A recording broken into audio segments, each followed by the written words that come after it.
तर लोकसभेचे विरोधी पक्षनेते राहुल गांधी आणि प्रियंका गांधी यांनी आज राम मनोहर लोहिया रुग्णालयामध्ये जाऊन जखमींची भेट घेतली। यावेळी त्यांच्यासोबत खासदार प्रियंका गांधी देखील उपस्थित होत्या। दिल्लीमध्ये संसद भवनातील मोर्चाच्या वेळी झालेल्या लाठीमारामध्ये जखमी झालेल्या विद्यार्थ्यांची विचारपूस करण्यात आली। तर केंद्रीय आरोग्य मंत्री जे.पी. नड्डा यांनी देखील राम मनोहर रुग्णालयामध्ये जाऊन जखमींची भेट घेऊन त्यांची विचारपूस केली।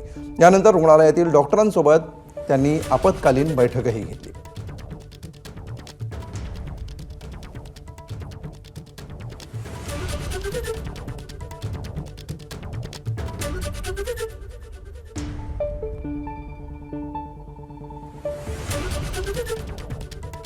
तर जे.पी. नड्डांनी देखील डॉक्टरांसोबत बैठक घेतली आणि जखमींची विचारपूस केली। दुसरीकडे विरोधी पक्षनेते राहुल गांधी त्यांच्यासोबत प्रियंका गांधी यांनी देखील जखमींची विचारपूस केली आणि त्यामुळे दोन्ही सत्ताधारी आणि विरोधक दोघांनीही रुग्णालयामध्ये जाऊन जखमींची विचारपूस केली आणि त्यांच्याशी चर्चा करण्याचा प्रयत्न केला।